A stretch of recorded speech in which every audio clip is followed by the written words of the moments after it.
The initials NKFBL might mean nothing to the average person, but to a select few, they mean the world. The North Kingstown Fantasy Baseball League is more than just a league, it is a way of life.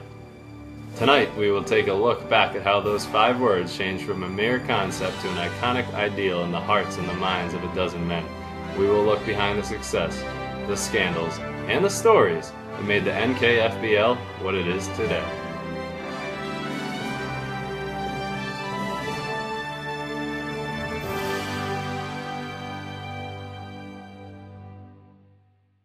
In the year 2001, a couple of 14-year-old middle school friends, Pat Henderson and Eric Ustall, decided to put their baseball knowledge to use and start up a fantasy baseball league. A few friends were gathered, and out of it, a legacy was born. The NKFBL started as a nameless toddler as a public league on Sandbox.com. William Charles Riley III, David Eaton, Eamon Hartnett, Brendan Hart, Ben Moss, and Mike Perkins joined Henderson and Ustall in the new world of fantasy baseball. Out of the few other strangers in the public league, only 2 will be remembered by history. One for the good, and one for the bad. Mohammed Khan led his Chicago Black and White Sox to win the championship in Sandbox, but to some members of the league, this championship was a sham. The Sandbox League had a fatal flaw. This flaw? Position limits. You could only have your shortstop or your catcher, or your starting pitcher, your relief pitcher, play a certain amount of games in the season. So by about 3/4 into the year, we were all out of position limits. And we'd just have to forfeit the rest of our games. No points. We couldn't have any players on our team. So that led to Mohammed Khan and the Chicago Black and White Sox winning the league. I don't really count that as a championship, and no other true NKFBL members do either. Now on to the subject, Billy Riley. I knew I could exploit Billy all along. His love for the Red Sox. He had Kevin Brown. I wanted him for my pitching staff. Gave him an offer of newly acquired Red Sox pitcher Hideo Nomo and backups catcher Scott Hatteberg for Kevin Brown. It worked out pretty well for me. And later in the year, I needed some offense. Billy had Gary Sheffield. Decided to take him off his hands for David Cohn, coming out of retirement for the Red Sox, and Brian Dahlbach. It was a good start. Billy did have the last laugh, as he ruined my undefeated season. I started the year 9-0 until Billy took me down. The start of a winning practice for Ustall would be one of the several traditions that was born from the ashes of Sandbox Fantasy Baseball.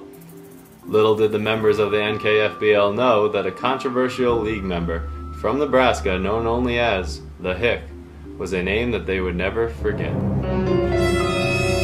After graduating from the Sandbox, the NKFBL moved on to CNNSI.com, and for the first time, the name, the North Kingstown Fantasy Baseball League, a creation from the mind of then Commissioner Eric Ustall, was used. The league turned private, and new blood entered in the presence of John Rudzinski, Jason Eaton, Ryan Berard, Connor Hartnett, Chris Trudeau, and Rob Eaton, who went on to be replaced by Ronnie McKinnon after the league's first payment controversy of many.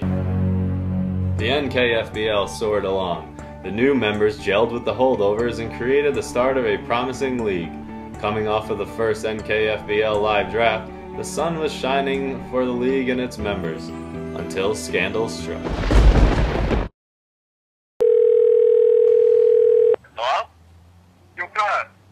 Hey, Dave, what's up? The kid, the Hick, he sounds a lot like Ustall.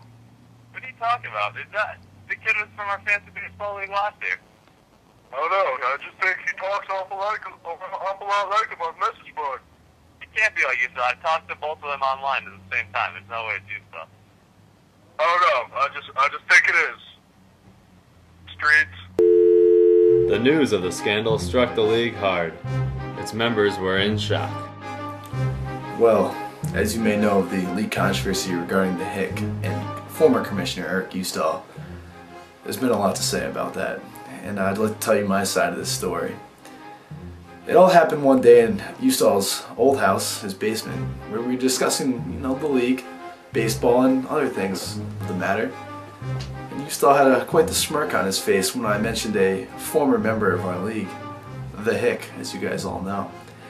And I was a little curious about this, as Eustal had made some interesting trades, especially regarding the John Olerud trade, which was a 10-player trade if I remember correctly, in which Eustal seemed to be getting the better of every part of that deal. But he will deny it to his death.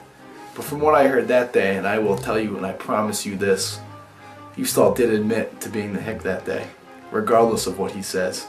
However, I do have no physical proof of that, but I just wanted to let you guys know that Eustal admitted he was the Hick. Amidst the rumors, Commissioner Eustal held steadfast that he was an innocent man. Let me tell you the story about the Hick. Here we were, brand new league, the North Kingstown Fantasy Baseball League, 1 hour away from the draft. We only had 12 members. I read that if we only had 11 members actually. I read if we didn't have enough members, the draft and league would be canceled. We'd have to find a new draft time, probably a couple weeks later, maybe even into the season. So we needed another player. I'm not saying I was the Hick, but the Hick joined the league.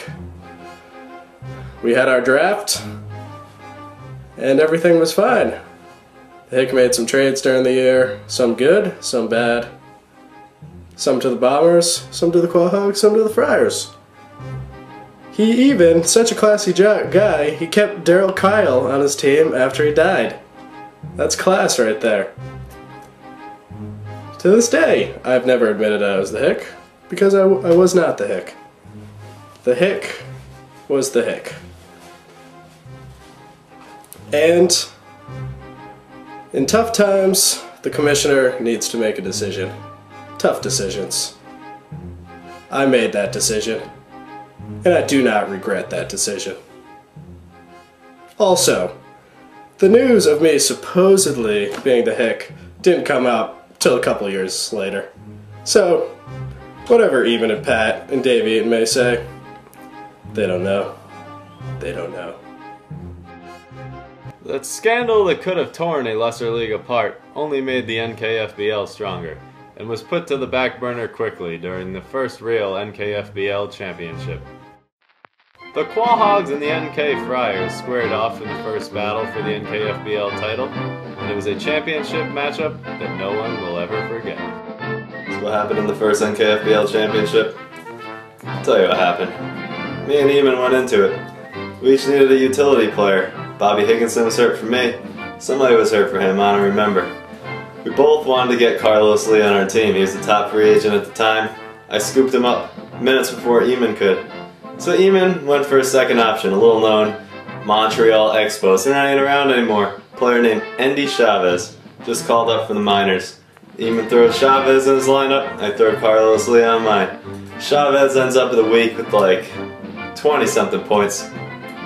Lee completely sucks it up, gets like 3 points for me. I lose the championship by less than 10. Endy Chavez was the difference. I was distraught, and I still am to this day. With its first true champion in the record books, its first scandal and its first official season completed, the NKFBL looked on to a new year. 2003 started off like every other year in the NKFBL, with its cuts and additions. Exit Trudeau, McKinnon, the Hick, and enter DePippo, Wallace, and re-enter Rob Eaton, who refused to pay for the league in the past season, but came to his senses and rejoined the NKFBL. The second real season of the NKFBL brought a new champion, in the Badass Bombers. The Bombers took down Sean Wallace's Jesus' Children in an exciting playoff race. The Quahogs, who were coming off their devastating loss in the previous championship matchup, were looking to enter their second consecutive championship battle. That was until, by divine light, Keith Fulk saved both ends of a doubleheader to put Jesus' Children in the championship. The Badass Bombers handled Jesus' Children handedly and captured their first NKFBL title.